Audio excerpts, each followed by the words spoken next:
Acclamons le Seigneur notre Dieu. Je ne cesserai pas de t'acclamer. Je vais demeurer toujours à tes pieds. Oh, je bénis Dieu pour ce cantique, parce que c'est ça le message d'aujourd'hui. Le Saint-Esprit est merveilleux. Acclamons le Seigneur. Acclamons, acclamons, acclamons notre Dieu. Seigneur, sois béni pour ton amour, pour ta présence en ces lieux. Ta présence nous fait du bien. Ta présence nous donne l'assurance. Ta présence nous met en sécurité. Ta présence nous donne la joie. Ta présence nous fortifie. Ta présence nous console. Ta présence nous donne des solutions. Nous voulons encore, Père, t'entendre parler. Rien de moi, mais que tout vienne de toi. Glorifie-toi dans le cœur de ma soeur, dans le cœur de mon frère, dans le cœur de chacun de nos enfants, que seul ton nom trouve gloire. Car tu es Dieu, tu resteras éternellement notre Dieu. Au nom de Jésus, nous avons ainsi prié. Amen. Acclamons le Seigneur notre Dieu. Est-ce qu'on peut saluer le voisin?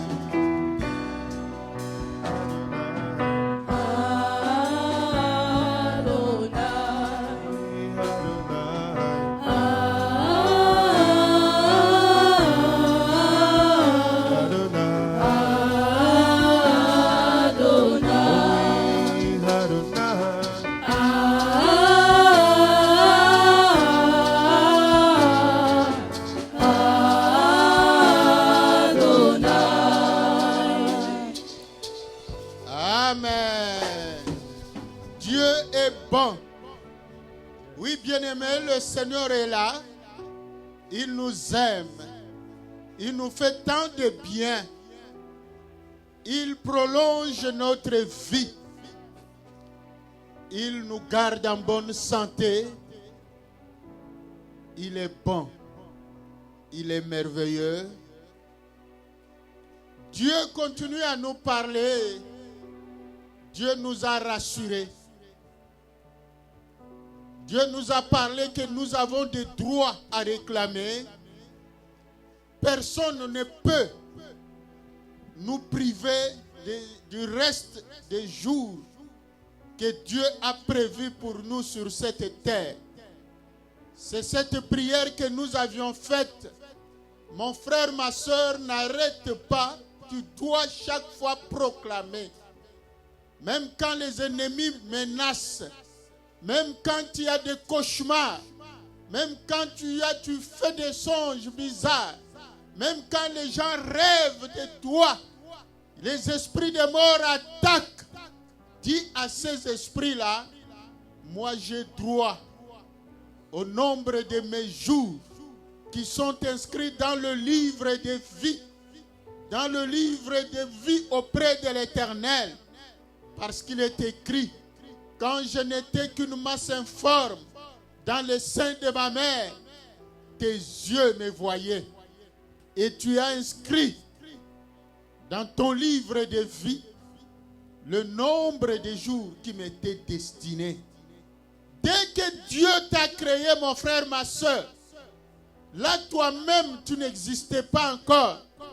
Dès qu'il a pris la décision de ton existence, dès qu'il a pris la décision de t'appeler à l'existence, il a inscrit. Amen. Il t'a accordé le nombre de jours. Mais le diable s'époumonne. Comme Jésus-Christ nous dit, le voleur ne vient que pour dérober, égorger et détruire. Mais moi, je suis venu afin que mes brebis aient la vie et qu'ils soient dans l'abondance. Vous savez, dans le livre de Genèse, quand Adam et Ève ont péché, la Bible nous dit, il y a un ange, amen, l'ange de l'Éternel qui barre la route, l'accès à l'arbre de vie. Amen. Mais Christ est venu pour nous redonner cet accès-là. Dis au voisin, tu as droit à la vie. Non seulement la vie éternelle, mais aussi la vie présente. Dis-lui, tu as droit à la vie. Que personne ne négocie le nombre de tes jours sur cette terre. À Lingala, on dit, ta vie n'est pas négociable. Sous le marché des sorciers là, ce n'est pas ta vie qu'on doit négocier. C'est non négociable. Tu as droit à ce jour-là jusqu'à la fin. Dieu a dit à David, tu seras rassasié des jours. Il a promis cela à Abraham, tu seras rassasié des jours. Et toi, tu es le fils d'Abraham. Toi, tu es aussi le fils de David. Amen. Tu as droit à ces jours-là. À moins que ça soit inscrit dans le livre des jours, que tu dois mourir jeune. Et même cela, ta voix, ton âme criera, Seigneur, souviens-toi de moi. Amen. Il faut des œuvres pour que Dieu revoie. S'il avait prévu que tu meurs jeune, mais tes œuvres peuvent jouer aussi pour prolonger ta vie. Voilà pourquoi on t'incite à servir Dieu, à faire chaque fois quelque chose pour ton Dieu. Acclamons le Seigneur notre Dieu. La foi sans les œuvres, cette foi-là, est stérile. Il faut qu'il y ait des œuvres. Les œuvres manifestent notre foi. Les œuvres témoignent de notre foi. Bien-aimés, Dieu est bon. Lisons la parole de Dieu. Matthieu chapitre 9, 20 et 21. Que la régie me pardonne parce que ce passage, le Seigneur vient de me l'ajouter pendant le culte, l'adoration. Il est Dieu. Et donc, je n'avais pas donné ça à la régie. Mais le Seigneur est là, il va vous aider. Matthieu chapitre 9, 20 et 21. Nous lisons par la grâce de Dieu. Et voici, une femme atteinte d'une perte de sang depuis 12 ans s'approcha par derrière et toucha le bord de son vêtement. Car elle se disait en elle-même, si je puis seulement toucher son vêtement, je serai guéri. Amen. Le bord de son vêtement, dans d'autres versions, on parle du pan de sa robe. Amen. La robe, la soutane de Jésus. Acclamons le Seigneur notre Dieu. Ce passage, nous l'exploitons souvent. Mais aujourd'hui, le Seigneur veut nous faire voir une autre révélation. Amen. Pourquoi cette femme a raisonné ainsi? Pourquoi le Saint-Esprit lui a dicté cela? Amen. Parce que Jésus était en train d'enseigner. Il y a un chef d'armée qui s'est pointé, qui est venu demander l'aide de Jésus. Est-ce qu'on peut fermer la porte là? Non, c'est pour l'aération. Ok, merci beaucoup. Pour demander l'aide de Jésus, parce que sa fille venait de mourir. Et ce monsieur a couru. Il n'y a que lui qui peut changer la situation. Et le monsieur est venu poser le problème à Jésus-Christ. Jésus a décidé d'aller le secourir, d'aller ressusciter sa fille. Mais il y avait une dame atteinte de perte de sang. Amen. Le sang. L'âme est cachée dans le sang. Le sang, symbole de la vie. Amen. Atteinte de la perte de sang, c'est-à-dire l'esprit des morts. Acclamons le Seigneur notre Dieu. L'esprit des morts, elle était attaquée par l'esprit des morts. La terre la réclamait. La mort la réclamait. Que non, il faut qu'elle meure. Elle ne doit pas continuer à vivre. Amen. Mais le nombre de jours pour elle qui était inscrit dans le livre de vie, c'était ça un grand combat. Et le Saint-Esprit lui a parlé. L'Esprit lui a dit, écoute, tel qu'il tourne dos là, il part. Il ne va plus revenir par ici. Amen. Il ne va plus revenir.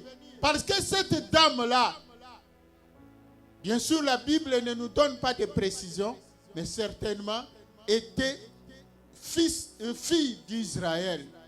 Mais le monsieur qui était venu demander l'aide n'était pas d'Israël, c'était un grec. Amen. Il est venu chez les siens, mais les siens ne l'ont pas accueilli. À ceux qui l'ont reçu, il leur a donné le pouvoir de devenir enfants de Dieu. C'est-à-dire Jésus, c'est la symbolique qui est là.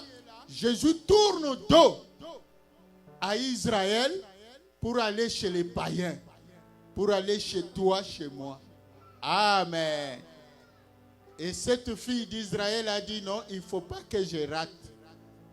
Il faut seulement, comme il a déjà tourné dos, il est en train de partir.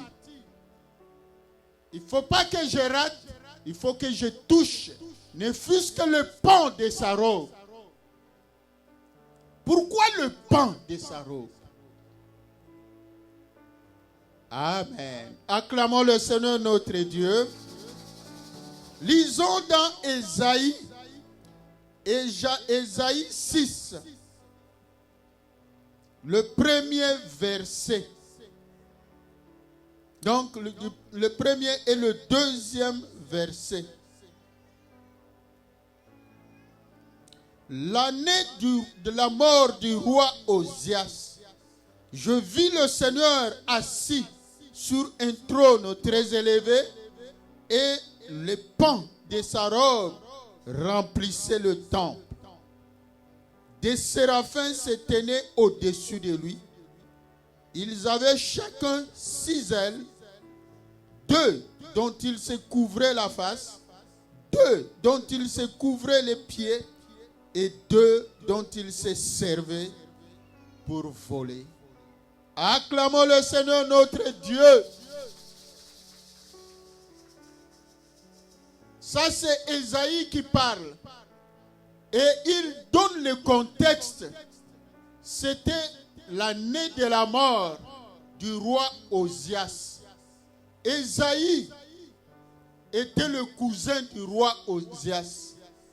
Il servait aussi dans l'administration royale. Amen. Et vous savez, quand un être cher comme ça, en ingala on dit l'ikonzi à famille, meurt, ça met tout le monde à des bandades. Celui-là qui était l'espoir de la famille. Amen. Le roi Osias. C'était ça le contexte. C'était un contexte de stress, un contexte de désespoir, un contexte de manque d'espérance. Qu'est-ce qu'on va devenir? Parce que le roi qui était de notre famille, c'est lui qui soutenait la famille.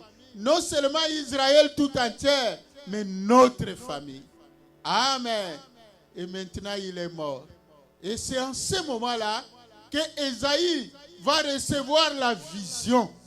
Amen. Il voit le temple. L'Esprit de Dieu l'amène dans le temple. Et là, qu'est-ce qu'il voit? Il voit que le temple était rempli, était couvert des pans de la robe de Dieu. Amen. Et il y avait des séraphins, c'est-à-dire des anges. Amen. Vous savez, les anges, il y a des catégories d'anges. Ça sont des catégories. Des séraphins, c'est parmi les anges qui sont comme dans notre langage, on peut dire des gardes du corps. Amen. Ceux qui, vous savez, le cortège d'un chef d'État, le premier ministre, tout ça, même dans le pays occidental, souvent c'est en Afrique où c'est très visible. Amen. Parce qu'on voit les gens armés jusqu'aux dents, tout ça. Mais même en Occident, c'est pas visible, mais ils sont là. Amen. Donc c'est ça l'image qu'il faut avoir, les séraphins.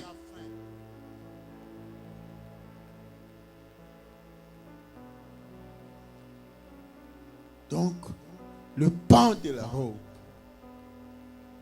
Mon frère, ma soeur, dit, je vis sous l'ombre de l'Éternel.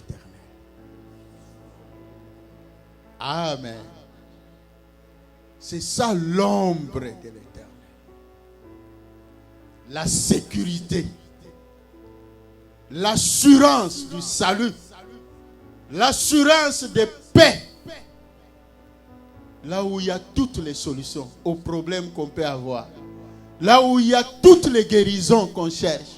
Là où il y a tout ce dont on a besoin. Voilà pourquoi dans le tabernacle, le propitiatoire, Dieu a dit à Moïse, tu vas fabriquer une caisse. Et ça sera, sur le prix propitiatoire, tu mettras des séraphins, des archanges. Amen. Qui symbolisent la présence de Dieu.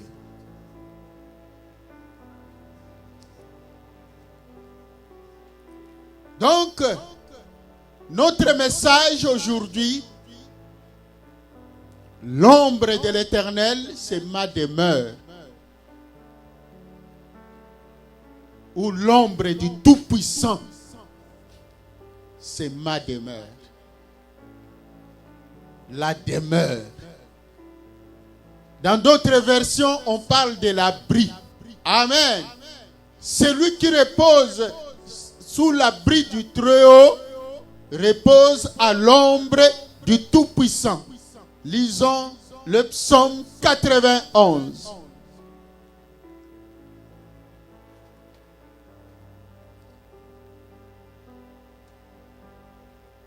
Psaume 91, 91 pour les Belges.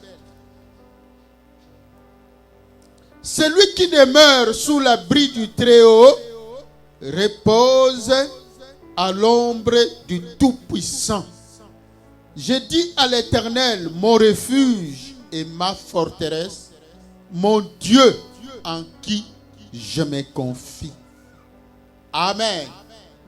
La demeure. C'est un abri. Amen. C'est ça qu'on appelle demeure. C'est un abri. C'est un lieu d'habitation.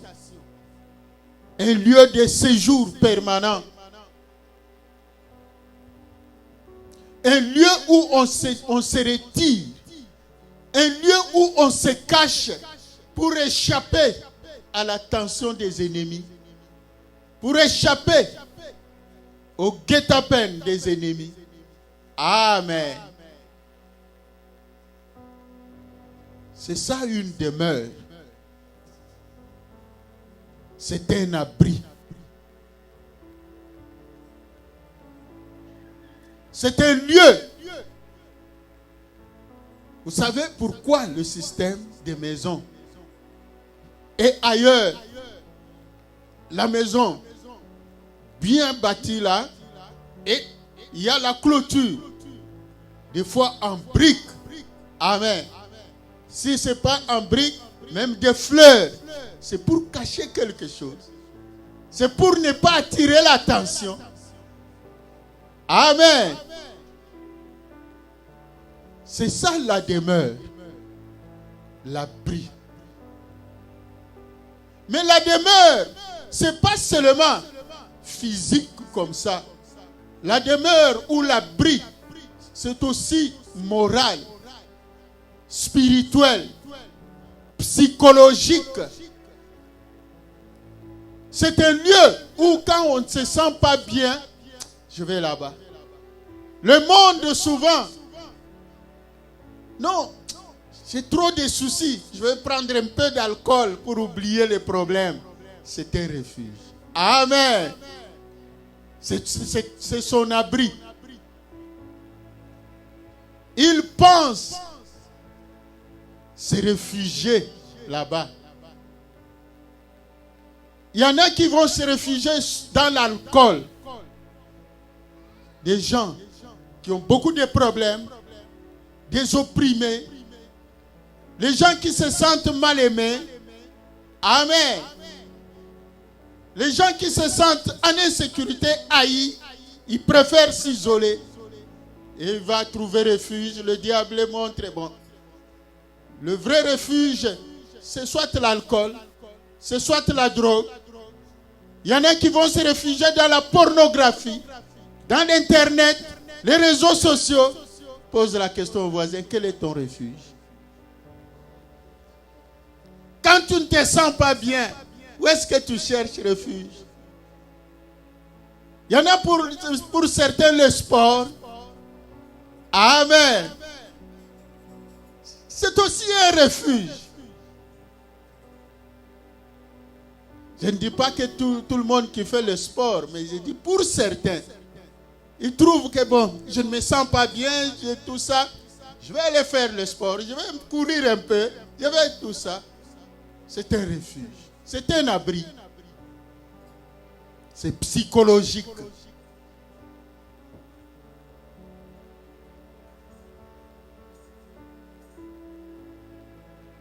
Mais toi, le chrétien, ton refuge, ton abri, ta demeure, c'est Jésus. Amen. Le temple de Dieu. Voilà pourquoi cette vision est venue auprès d'Ésaïe pendant ce moment-là. Amen. La mort du roi Osias, son cousin. C'est-à-dire il était perdu. L'avenir était incertain. On ne savait pas qu'est-ce qui va arriver. Qu'est-ce qu'on va devenir? Tout ça. Et c'est pour ça qu'on lui a montré le pan de la robe. Donc cette dame-là aussi, pendant 12 ans, elle a cherché des solutions par-ci, par-là. Non. Elle a compris. Le fait que l'Esprit lui a dit, va toucher ne fût-ce que le pan de sa robe. C'est-à-dire, va te réfugier sous son ombre. Sous son ombre, tu trouveras la solution à ton problème qui a duré 12 ans. Sous son ombre, tu trouveras la paix. Sous son ombre, tu trouveras la guérison. Sous son ombre, c'est parce que le pan de sa robe. Voilà l'importance, le temple. Mon frère, ma soeur, dis aux voisins, demeure au temple. Un chrétien, c'est celui-là qui sait que si, je ne sais pas, mais moi, ne pas aller au temple, ne fût-ce qu'une fois, par semaine, donc un dimanche, je sens comme s'il y a quelque chose qui me manque. Je me sens en insécurité.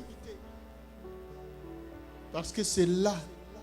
Parce que la demeure, c'est un lieu où on se ressource. L'abri. Ce n'est pas dans l'alcool. Ça, c'est simplement pour un moment. Après, quand l'alcool va finir, tes problèmes, tu vas te retrouver là. Or, dans la demeure de Dieu, dans la présence de Dieu, même si la solution n'est pas encore là, mais la paix ne va pas te manquer. Il a dit, je vous donne ma paix qui surpasse toute intelligence et je vous donne ma joie afin que la vôtre devienne parfaite. Vous savez, quand on grandissait encore là, on aimait écrire une petite carte postale là, avec des fleurs bien là. Oh chérie, sans toi, ma vie n'a pas de sens. Acclamons le Seigneur notre Dieu. C'est bien. Ça venait de la conscience, mais Dieu savait que ça ne suffit pas. Ça a une limite. Il suffit qu'après cette chérie-là, qu'on mette une bavure.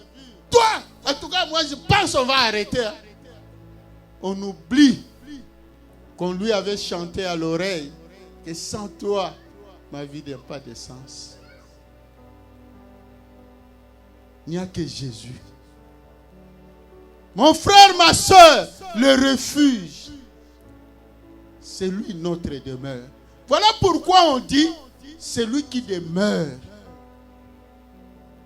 Celui qui est sous l'abri de l'Éternel demeure à l'ombre du Tout-Puissant. Le verset qui vient, il dit, mon Dieu, tu es mon refuge. Amen. Ça donne l'explication de ce verset-là. Quand les problèmes m'accablent, je cours vers le temple, vers Jésus. Là où il y a le sikoumus, la louange, ça frappe et ça nous fait oublier les problèmes. Ça temporise tout ce qu'on peut avoir comme des problèmes. Et on rentre à la maison, on ramène la paix. La paix qu'on a puisée là, dans la présence du Seigneur.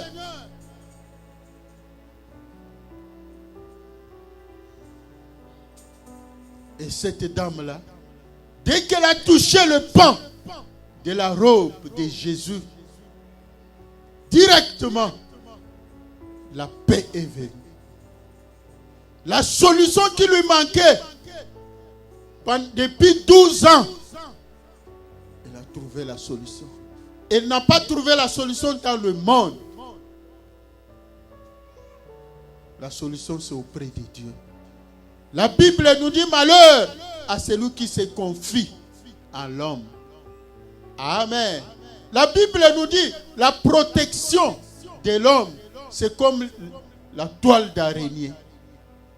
Vous savez, l'araignée, lorsqu'il fait son toit là, il est sûr qu'il est en sécurité. Lui, il croit que ça le protège. Alors qu'il suffit qu'un vent souffle. Ça s'envole et on voit l'araignée courir pour récupérer quelques points de son fil. C'est ce que la Bible dit. Ta sécurité, ce n'est pas ta femme. Ta sécurité, ce n'est pas ton mari. Ta sécurité, ce n'est pas ton oncle. Ta sécurité, ce n'est pas ton ami, tes camarades. Il y en a qui cherchent à se réfugier dans des relations. Dis aux voisins, l'église n'est pas les Moziki. C'est-à-dire une association des anciens des. Une association des ressortissants du Congo. Une association des... Non! Si tu penses comme ça, tu es dans l'erreur. L'église, c'est dans la demeure de l'Éternel. Et ça doit être ta demeure. Si tu développes ce système-là, que non, cette personne-là, parce qu'on s'entend bien, et moi je vais plus me coller à elle, et pas aux autres frères et sœurs dans l'église, tu es dans l'erreur.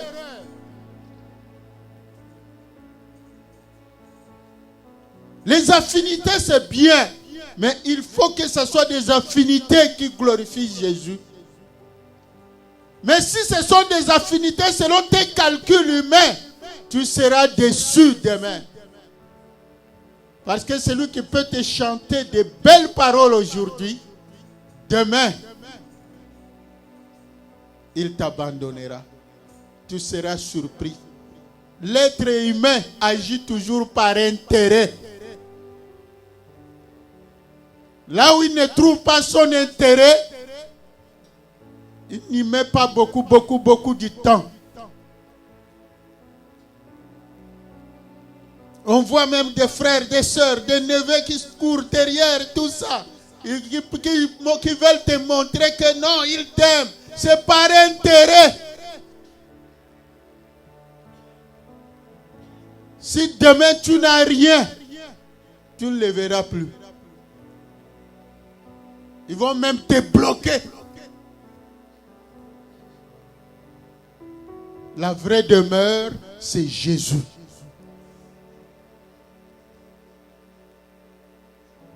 C'est Jésus la vraie demeure, mon frère, ma soeur. Voilà ce qu'il nous dit dans Ésaïe 46.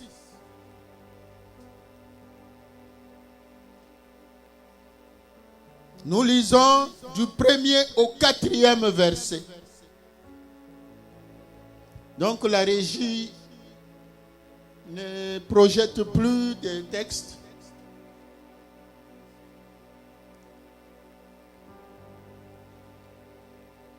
Ésaïe 46, nous lisons. Bel s'écroule, Nebo tombe. On met leurs idoles sur des animaux, sur des bêtes. Vous les portiez et les voilà changés, devenus un fardeau pour l'animal fatigué. Ils sont tombés, ils se sont écroulés ensemble. Ils ne peuvent sauver le fardeau et ils s'en vont eux-mêmes en captivité. Écoutez-moi, maison de Jacob, et vous tous, restes de la maison d'Israël, vous que j'ai pris à ma charge dès votre origine, que j'ai porté dès votre naissance, jusqu'à votre vieillesse, je serai le même. Jusqu'à votre vieillesse, je vous soutiendrai. Je l'ai fait et je veux encore vous porter, vous soutenir et vous sauver. Acclamons le Seigneur notre Dieu. Dis au voisin, jusqu'à ta vieillesse. On n'a pas dit jusqu'à ta jeunesse. Que celui qui a des oreilles pour entendre, entende ce que l'Esprit révèle aux églises. Jusqu'à votre vieillesse.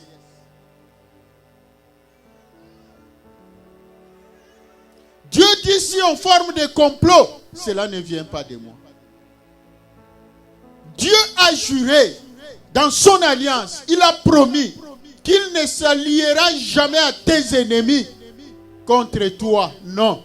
Au contraire, il a promis, je serai ennemi de tes ennemis. Mon frère, ma soeur, il faut toujours marcher avec cela dans ta conscience, dans ton esprit, que Dieu t'a porté dès le sein de ta mère. Et il continuera à te porter, il ne changera pas. Il continuera à te soutenir. Dis au voisin, demeure sous l'ombre de l'Éternel. Il a été dit aux enfants d'Israël, la consigne, il faut marcher sous la nuée. Amen. De l'Égypte à Canaan. Ne pas être en avance, ni en retard par rapport à la nuée. Il faut demeurer sous la nuée. C'est ça l'ombre de l'Éternel. Et cette ombre-là n'est autre que Jésus-Christ. C'est lui, Jésus-Christ. L'ombre qui accompagnait Israël partout. Les gens qui lisaient la Torah, qui lisaient le Talmud, donc l'Ancien Testament. Donc on a lu les prophètes, on a lu les psaumes. Il y en a qui ne voyaient pas encore Jésus-Christ là-dedans. Quelqu'un qui prend l'Ancien Testament, il te dit, montre-moi où est Jésus. Dis-lui, c'est l'ombre. C'est ça la symbolique. L'ombre de l'Éternel. C'est ça notre abri. C'est lui notre demeure. C'est lui notre abri. La Bible dit, nous sommes enveloppés de Christ.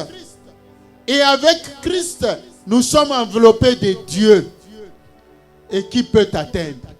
Quelle est cette flèche qui va t'atteindre? La flèche de l'ennemi là. Quel tranchant cette flèche là doit avoir? Pour percer d'abord Dieu, percer Jésus et t'atteindre toi. Dis au voisin que ton cœur ne se trouble point. Mon frère, ma soeur, les gens peuvent faire des imprécations contre toi. Ils peuvent te promettre la mort. Ils peuvent faire ceci ou cela. Mon frère, ma soeur, reste attaché à Christ. Garde confiance en ton Dieu.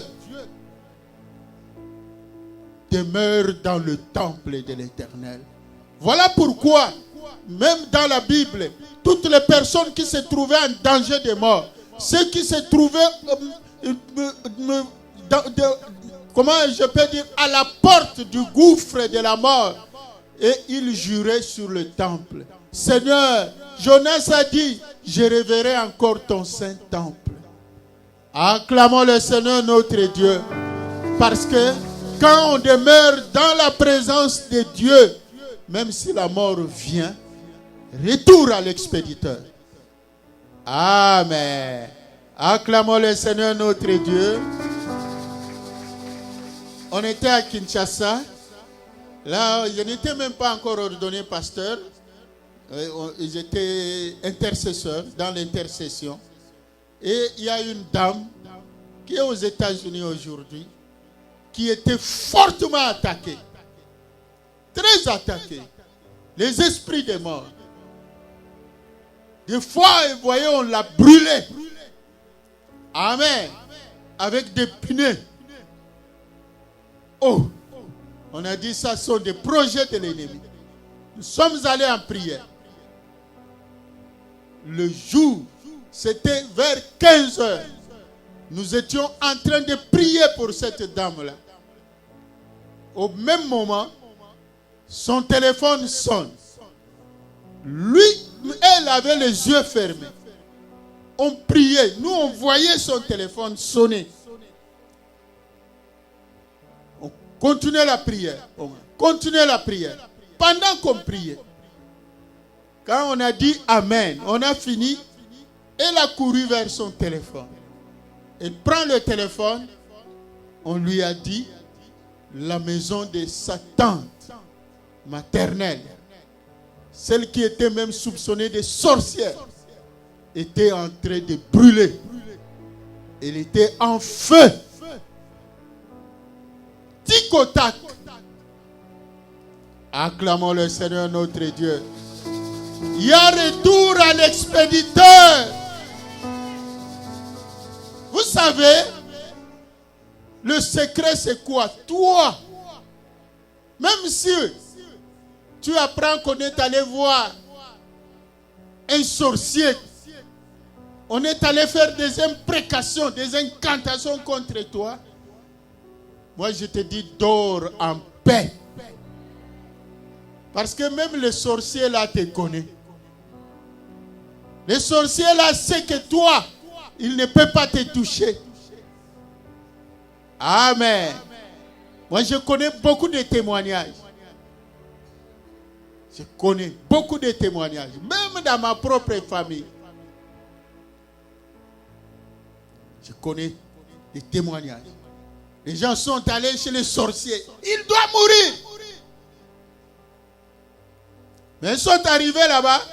Les sorciers. Ils ont dit c'est qui ils ont donné. Ils ont donné la photo. Les sorciers les ont chassés. Sortez de chez moi. Les sorciers ne leur a jamais dit la raison. Pourquoi il les a chassés? Et ils ont commencé à dire, oh non, son ministère là, il va chercher le fétiche au Nigeria et tout ça. et même connaissent le secret. Le sorcier ne leur a jamais dit pourquoi il les a chassés. C'est comme ça qu'ils ont commencé à changer de version pour attaquer mon ministère. Ma famille. Mon frère, ma soeur. Vous savez ce qu'est le sorcier? Quand on va t'accuser, c'est le sorcier. Ça veut dire quoi? Le sorcier, qu'est-ce qu'il fait? Il fait des invocations pour donner les ordres à la terre d'ouvrir sa bouche pour t'avaler. Mais si le sorcier n'arrive pas à satisfaire la terre, puisque la terre s'est déjà disposée, à la terre c'est que je vais manger. Amen. Mais si le sorcier te loupe, c'est lui qui va mourir. Ou bien, il faut qu'il sacrifie une autre personne. C'est pour cela, il faut être en Jésus-Christ. Parce que si tu n'es pas en Jésus-Christ, on peut te ramasser. Dans le monde spirituel, on considère les humains comme des chèvres. Des brebis qu'on peut sacrifier. Tu n'appartiens à personne. Voilà pourquoi on parle du sang de l'alliance éternelle. Pourquoi on parle du rachat? Parce que tu appartiens, j'appartiens à Christ. J'ai un propriétaire qui s'appelle Jésus-Christ. Je ne suis pas un électron libre qu'on peut réclamer, qu'on peut ramasser. Non.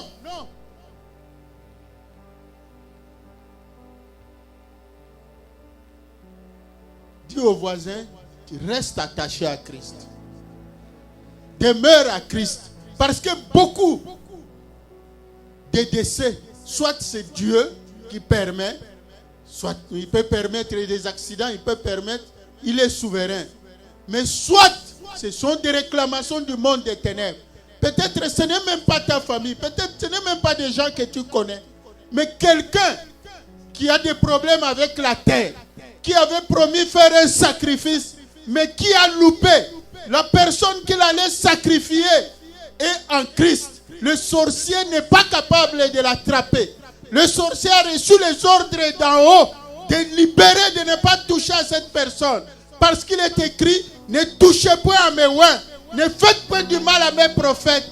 Et en ce moment-là, le sorcier doit des justifications à la terre.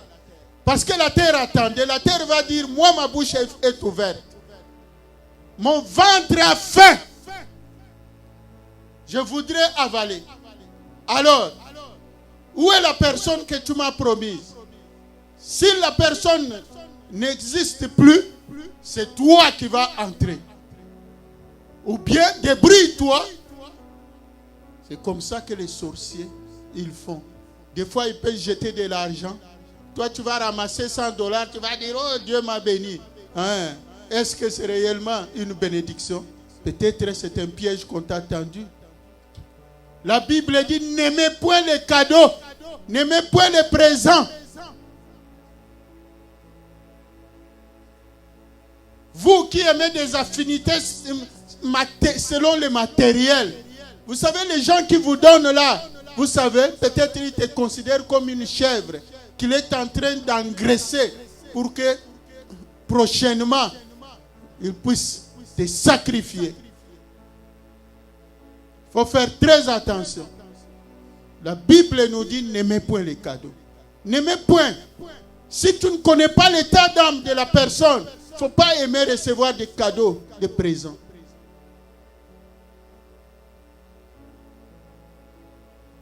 Fais de Jésus-Christ ta demeure. Cache-toi en Jésus-Christ. Tu seras invisible dans le monde des ténèbres. On te cherchera, on ne te trouvera pas. Lui, il a promis. Je vous ai porté, je vous ai pris en charge dès votre origine et je n'ai pas changé. Je continuerai. Il ne se fatiguera jamais de te porter. Je vous porterai jusqu'à votre vieillesse. Je vous soutiendrai jusqu'à votre vieillesse. Acclamons le Seigneur notre Dieu. Que Dieu bénisse sa parole. Nous invitons le berger pour nous conduire à un moment de prière.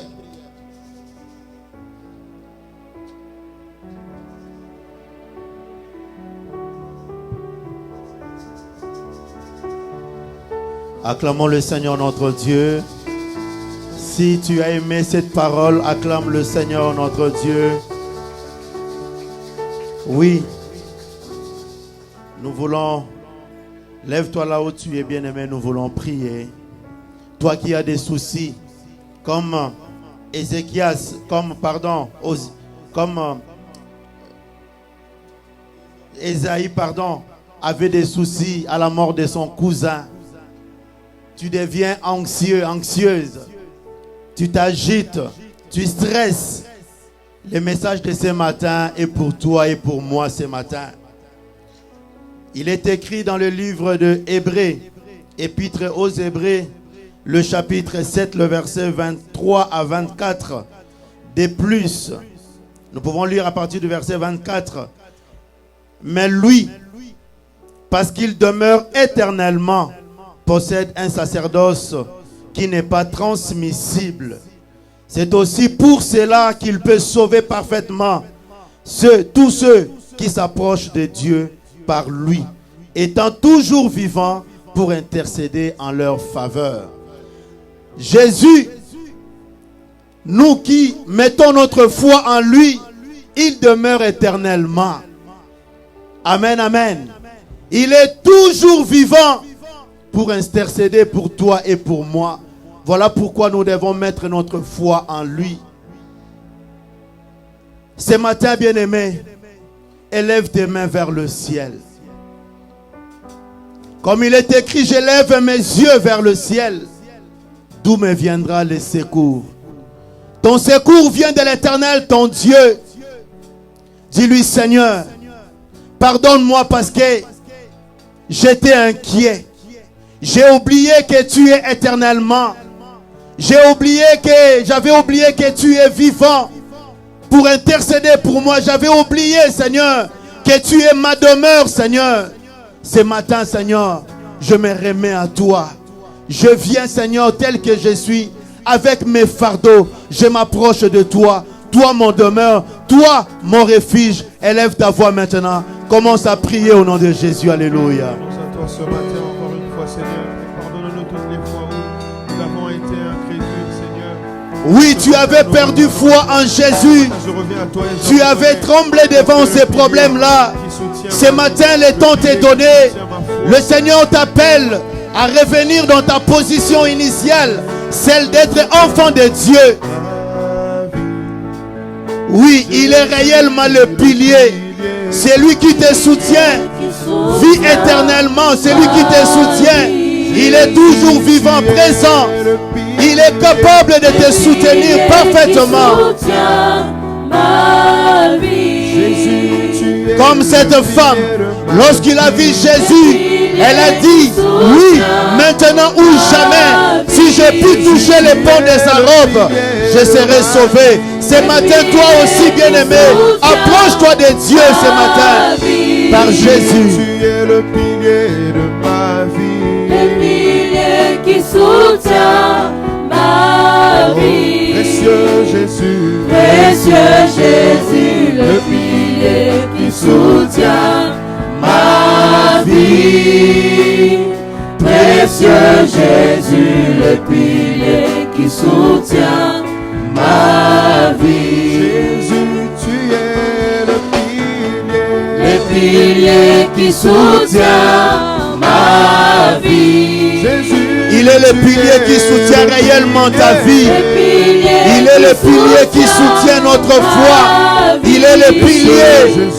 Précieux Jésus, le pilier qui soutient ma vie. Précieux Jésus, le pilier qui soutient ma vie. Il est écrit dans 1 Pierre chapitre 5, le verset 7. Et déchargez-vous sur lui de tous vos soucis, car lui-même prend soin de vous. Qu'est-ce qui te chagrine ce matin? Anne avait une préoccupation. Elle a compris que la solution viendra du temple. Elle est allée parce qu'elle a compris que Dieu était sa demeure.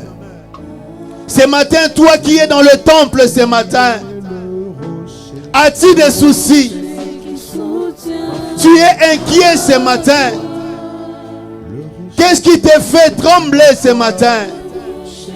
Obéis à la parole de Dieu. Décharge-toi sur lui de tous tes soucis ce matin. Élève ta voix, bien-aimé. Commence à parler à Jésus. Commence à lui parler. Commence à se décharger. Dis-lui, Seigneur, je crois en toi, Seigneur. Tu es capable de changer, Seigneur, ma situation. Voici ces problèmes, Seigneur. Je m'approche de toi, Seigneur. Change ma situation. Change ma situation. Élève ta voix. Commence à prier au nom de Jésus. Jésus, tu es le rocher de ma foi. Le rocher qui soutient ma foi. Ne regarde pas ton voisin de gauche et de droite. Toi, parle seulement à ton Dieu. Parle-lui ce matin. Décharge-toi. Décharge-toi. Le Seigneur veut que tu puisses retourner chez toi, libre et léger. Décharge-toi de ces soucis-là. Décharge-toi de ces problèmes-là. Dis-lui, Seigneur, tu es le rocher de ma vie. Tu es, Seigneur, l'ombre, Seigneur, qui couvre ma vie. Voici ces problèmes. J'ai foi en toi, je crois en toi, Seigneur. Élève ta voix, continue à prier, continue à prier. Jésus, le rocher qui soutient ma foi. Précieux Jésus, le rocher qui soutient. Parle-lui, dépose tes soucis à ses pieds. Dépose tes craintes à ses pieds. Dépose ces projets-là à ses pieds. Dépose et dis, Jésus, je crois en toi. Jésus, je crois en toi. Oh précieux Jésus, Précieux Jésus, le rocher qui soutient ma foi. Précieux Jésus, le rocher qui soutient ma foi. Oui, et enfin, dans le psaume 55, le verset 23, il est écrit, remets ton sort à l'Éternel et il te soutiendra. Il ne laissera jamais chanceler les justes. Dieu est fidèle. Il tient parole. Lorsqu'il promet, il réalise. Lorsqu'il dit, il s'adresse aux justes, il dit, il ne nous laissera point chanceler. Il ne te laissera point tomber. Crois à cette parole. Crois à la promesse de Dieu. Crois. C'est à cause de ta position que Dieu fait des promesses. Ce matin, bien-aimé, que tes yeux soient tournés vers la croix de Jésus.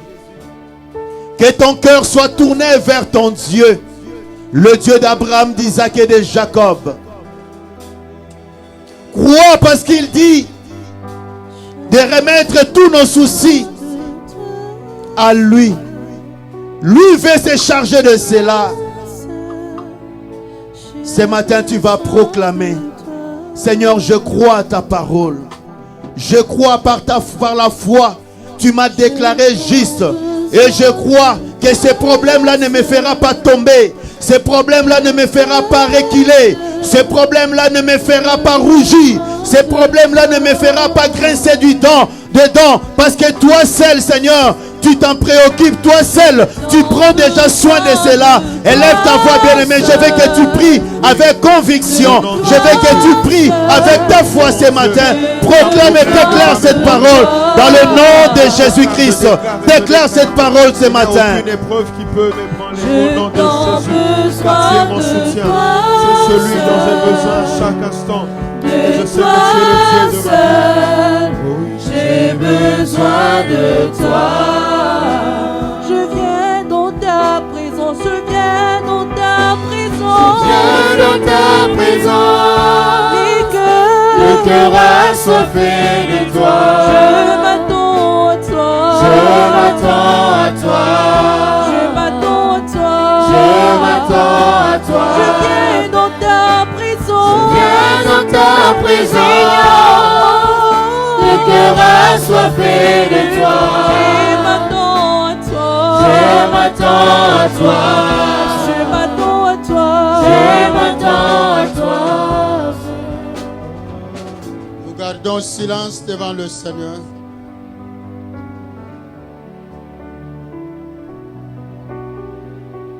C'est le moment où le Saint-Esprit prie en nous par des soupirs inexprimables.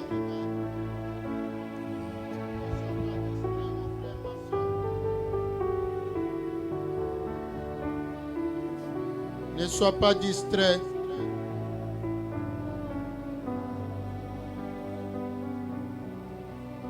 Tu vas répéter cette prière avec moi. L'Éternel est mon berger. L'Éternel est mon berger. Je ne manquerai de rien. Je ne manquerai de rien. Il me fait reposer dans des verts pâturages. Il me fait reposer dans des verts pâturages. Il me dirige près des eaux paisibles. Il me dirige près des eaux paisibles. Il restaure mon âme. Il restaure mon âme. Il me conduit dans les sentiers de la justice Il me conduit dans les sentiers de la justice à cause de son nom. à cause de son nom. Quand je marche dans la vallée de l'ombre et de la mort, Quand je marche dans la vallée de l'ombre de la mort, je ne crains aucun mal, je ne crains aucun mal, car tu es avec moi. car tu es avec moi. Ta houlette et ton bâton me rassurent. Ta houlette et ton bâton me rassurent. Et tu dresses devant moi une table Et tu dresses devant moi une table en face de mes adversaires. en face de mes adversaires. Tu induis ma tête Tu induis ma tête et ma coupe déborde. et ma coupe déborde. Oui, Oui, le bonheur et la grâce le bonheur et la grâce m'accompagneront tous les jours de ma vie. m'accompagneront tous les jours de ma vie. Et j'habiterai dans la maison de l'Éternel Et j'habiterai dans la maison de l'Éternel jusqu'à la fin de mes jours. jusqu'à la fin de mes jours. Au nom de Jésus. Au nom de Jésus. Acclamons le Seigneur notre Dieu. Amen. Dis au voisin, Jésus-Christ est mon abri sûr.